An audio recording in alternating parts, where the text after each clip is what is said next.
I want to share something that occurred to me while I was in the hospital, and I had seen a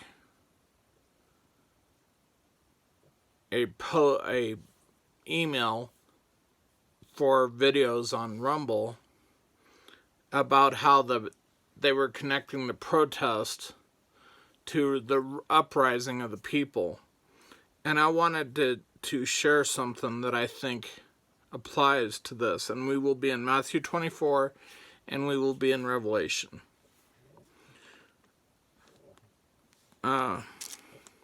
They were asking, when will these things come?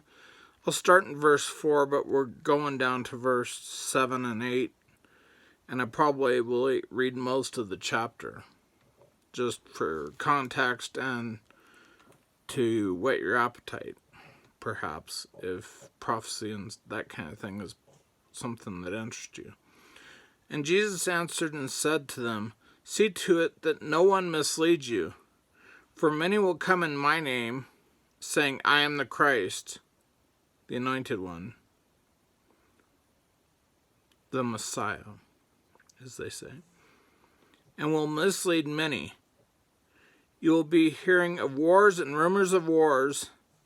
See that you are not frightened, for those things must take place. But that is not yet the end. For nation will rise up against nation, and kingdom against kingdom. In various places there will be famines and earthquakes. But all these things are mere beginning of birth pains. Then they will do it." And I'll continue here in a second, but that's what really struck me. Nation against nation and kingdom against kingdom. What are we doing with the different states? Or people in Australia that are rising up against the mandates? It's the kingdom of freedom versus the kingdom of tyranny and oppression. Which I don't care to get political, that's not my point. But it just struck me, kingdom against kingdom. We're headed toward potentially a civil war in America and probably in several places around the world. And with the oil shortages and all these different things that will happen. And one of the other things is all the ships off the coast of California. Something that also rang a bell for me was all those ships, and it says, "Babylon the Great has fallen, for in 1 hour your judgment has come." That's Revelation 18. I may cover that in a separate video. Depends on where I get to. And we will get to the seals here in a minute. But I want to read the rest of Matthew 24, because this is all about end time stuff. "Then they will deliver you to tribulation." People say you will get away with the tribulation. Really? You'll be raptured away. Really? It says here, they will deliver you to tribulation and will kill you, and you will be hated by all nations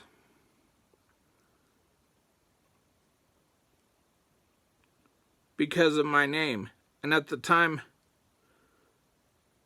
many will fall away and will betray one another and hate one another. Well, that falling away hasn't happened throughout history, even in the time of the Inquisition in Europe, which is why they came here. And I believe that when the people came here for religious freedom, it was the fulfillment of where the woman flees to the wilderness for a time and is protected, because there was religious persecution in Europe for many, many years. The Reformation started around 1517, I believe it was. I'd have to check for sure on that time, but it was with Martin Luther and eventually Calvin and Wycliffe and many people that died because they translated the Bible into English and made it accessible to the people. But these are things. And by the way, and here's something to keep in mind. The notes, before I get too far, for verse 7, that talks about nation against nation and kingdom against kingdom, it shares 2 Chronicles 15:6, Isaiah 19:2, and Revelation 6:8, which is where we're going after I finish Matthew 24. And we'll hate one another. Verse 11, many false prophets will arise and will mislead many. Because lawlessness is increased, most people's love will grow cold. Because Torahlessness, because iniquity, Torahlessness is increased, many people's heart will grow cold. Because the Torah is all about love. If you read it, you will see that it's all about love. Even the sacrificial system is about God's mercy toward us.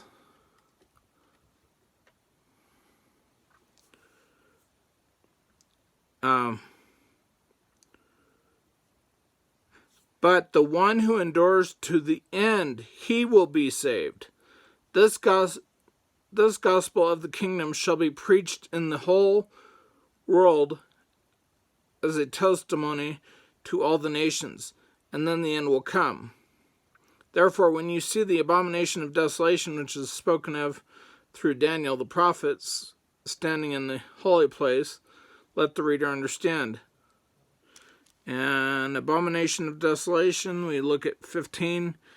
It's talking about Daniel 9, verse 27, Daniel 11, 31, and Daniel 12, 11, which would sidetrack me if I went into all that right now, but just giving you references here. Let the reader understand. Then those who are in Judea must flee to the mountains. Well, they couldn't have been in Judea. They haven't been in Judea since the Romans threw them out destroyed the temple in 70 AD and eventually threw them out, the Jews out of the land in 135, if I remember correctly. And they just now came back, which is what the fig tree analogy is about, is the Israelites returning, which we could get into that, but that's not the point of this video.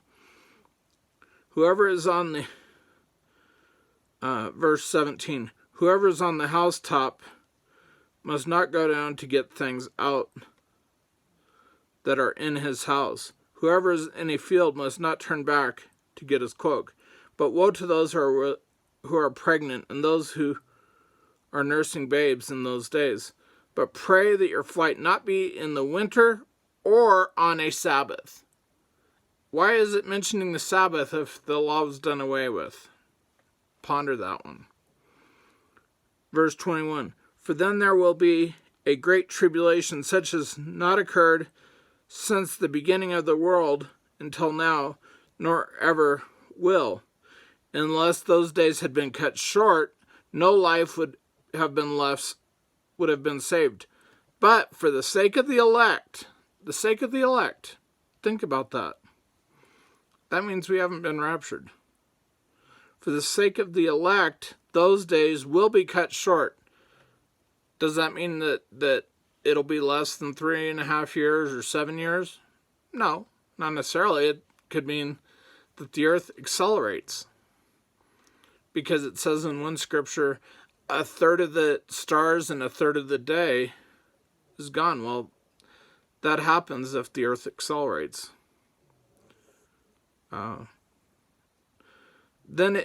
Verse 23.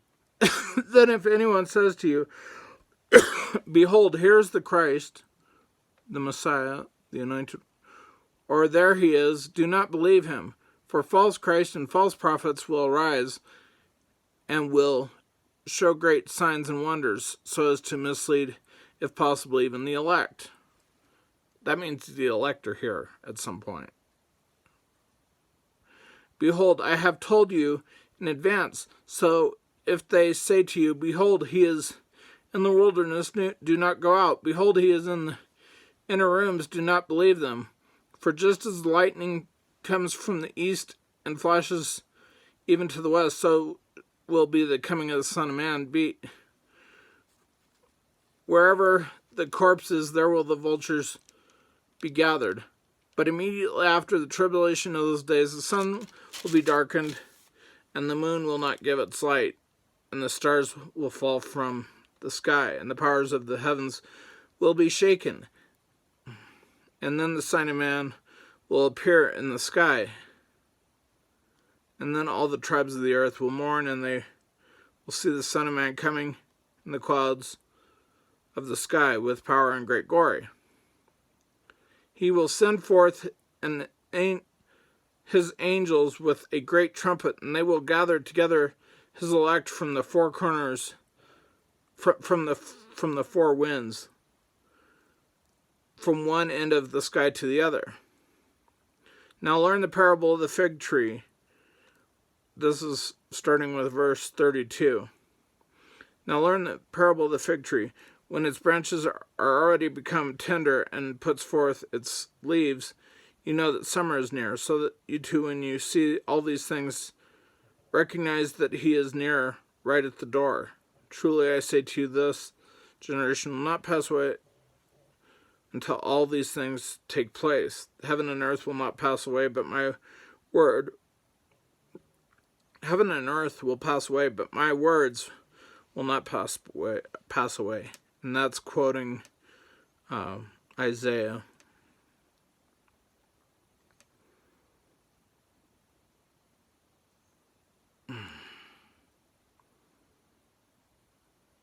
I believe.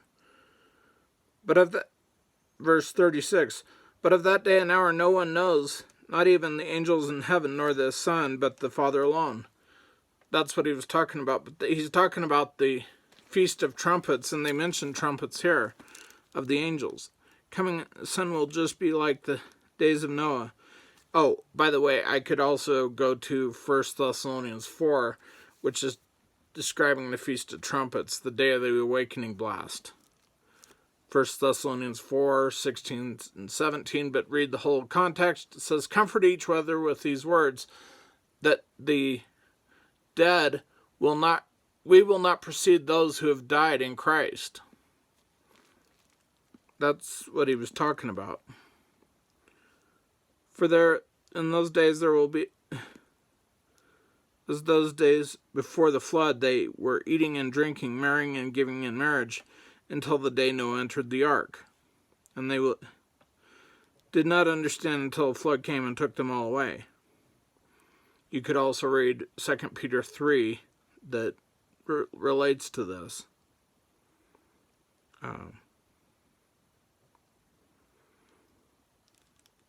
Then there will be two men gathered, one will be taken and one will be left. Verse 42. Therefore be on alert, for you do not know the day nor hour your Lord is coming. But be sure of this, that if the head of the house had known at what time of night the thief was coming, he would have been on alert and would not have allowed his house to be broken into. You know, we're to be on alert. And then it goes in Matthew 25 about the 10 virgins. And basically that's talking about the oil. But let's go to Revelation 6, if you've stayed with me this long. I know some people love shorter videos, but you know, if shorter videos are the only thing you watch, that's why I've done some of them in 15-minute segments, but then I started doing them bigger. Okay, Revelation 8. Revelation 6, verse 8, I looked, and behold, an ashen horse, and he who sat on it, his name was Death, and Hades was following with them. Authority was given to them over a fourth of the earth, to kill with the sword and with famine and pestilence and by the wild beasts of the earth. This is the fourth seal, okay? But let's go back and read a little bit about the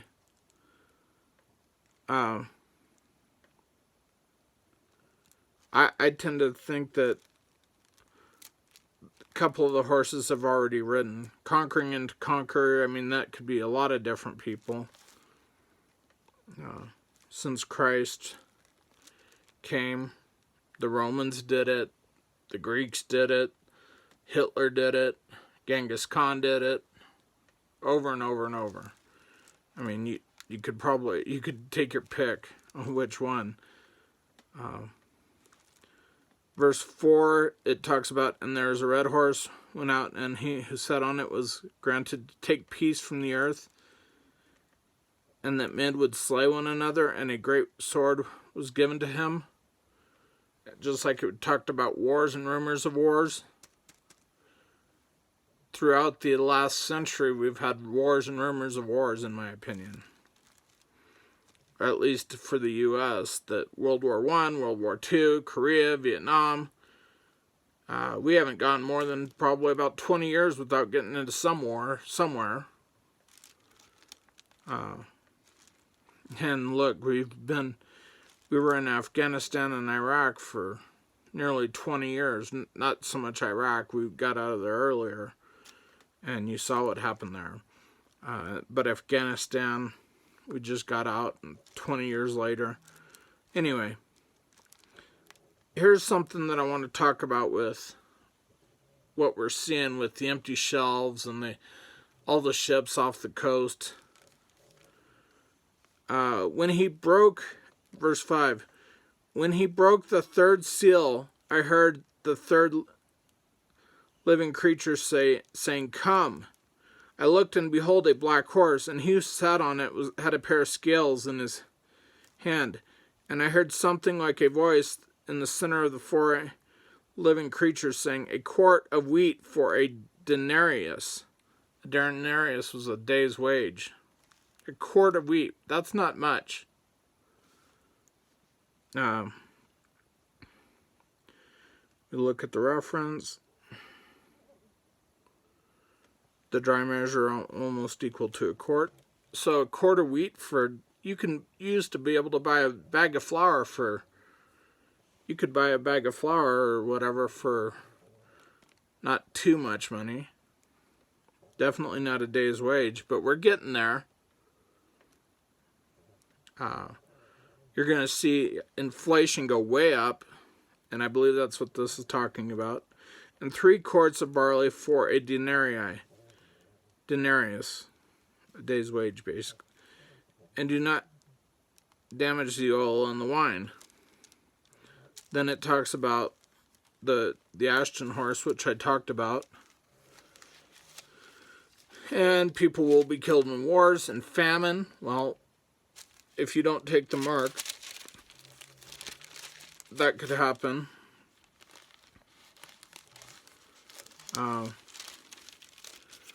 We could look at the mark of the beast, and I'll let you decide as far as what that is. Oh, maybe I don't have that part of my scriptures here. My sister did get me a new Bible, but I use this one because it's got all my notes in it. Would have been in Revelation. Okay. Wait a minute, there's 14. Okay, I'm there. I guess I got it.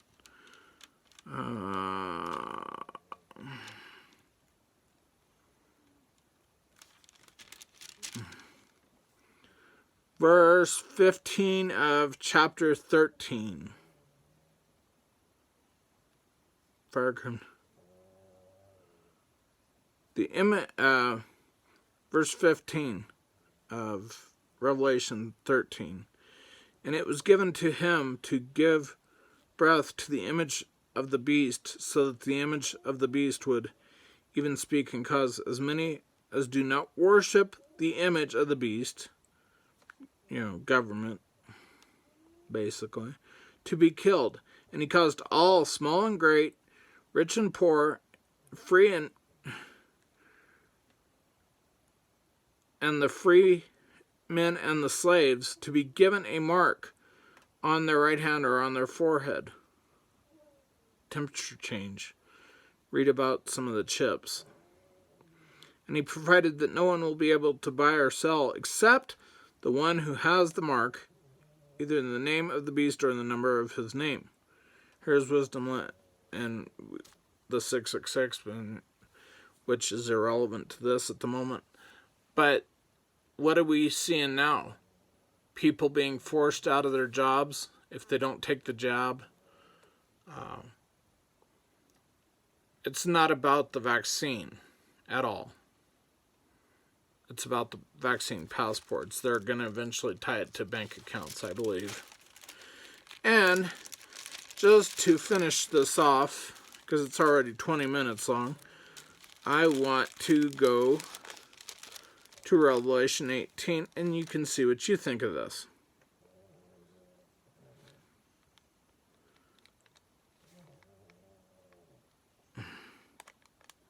Pestilence and mourning and famine.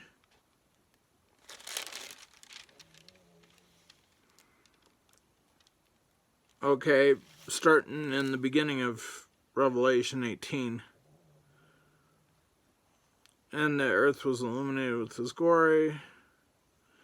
And he cried out with a mighty voice, saying, Fallen is Babylon the Great. She has become a dwelling place of demons and a prison of every unclean spirit, and a prison of every unclean and hateful bird. For all the nations have drunk of the wine of the passion of her immorality, and the kings of the earth have committed acts of immorality with her, and the merchants of the earth have become rich by the wealth of her sensuality. I heard another voice from heaven saying, Come out of her, my people, so that you will not participate of her sins or receive of her plagues. For her sins have piled up as high as heaven, and God has remembered in his iniquity. Does that mean physically? Maybe, maybe not. I think homesteaders have the best chance. Anyway, verse 6. Pay her back even as she has paid, and give her back double according to her deeds, in the cup which she has mixed twice as much for her, to the degree that she glorified herself and lived sensuously. To the same degree, give her torment and mourning, for she says in her heart, I sit as a queen, and I am not a widow, and will never see mourning. For this reason, in one day her plagues will come, pestilence and mourning and famine. She will be burned up with fire. For the Lord God who judges her is strong. Here's where we start to go into where we need to be. Down to verse 11 at least. And more, actually further than that. We'll go further than that, but that's where it starts. Anyway, verse 9. And the kings of the earth who committed acts of immorality and lived sensuously with her will weep and lament over her when they see the smoke of her burning, standing at a distance because of the fear of her torment, saying, Woe, woe, the great city Babylon, the strong city, for in 1 hour your judgment has come. And the merchants of the earth weep and mourn over her, because no one buys their cargoes anymore. Sound familiar with what's going on right now? Cargoes of gold and silver and precious stones and pearls and fine linen and purple and silk and scarlet and every kind of citron wood and every article of ivory and every article made from very costly wood and bronze and iron and marble, cinnamon and spices and incense, perfumes, frankincense, wines, olive oil, and the fine flour and wheat, the cattle and sheep, and cargoes of horses and chariots and slaves and human lives. The fruit you longed for has gone from you. All things were luxurious and splendid have passed away from you, and men will no longer find them. The merchants of these things who became rich from her will stand at a distance because of the fear of her torment, weeping and mourning, saying, Woe, woe, the great city, she who was clothed in fine linen and purple and scarlet, and adorned with gold and precious stones and pearls, for in 1 hour such great wealth has been laid waste.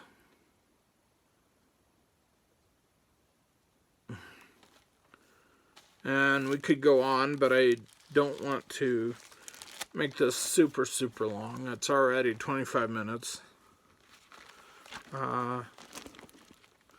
We might go to, I think it was Isaiah 19,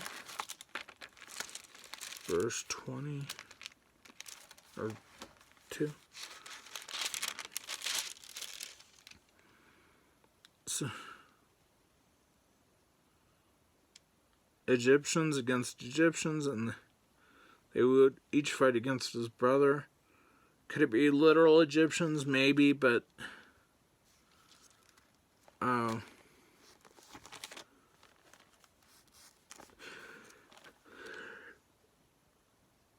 would say Egypt is a symbol of Satan's kingdom, as Pharaoh represents him. And a resort title. Yeah. Mediums and spiritists and all that stuff. Let me check and see real quick if 2 Chronicles 15:6. Let me see if there's something I want to share there.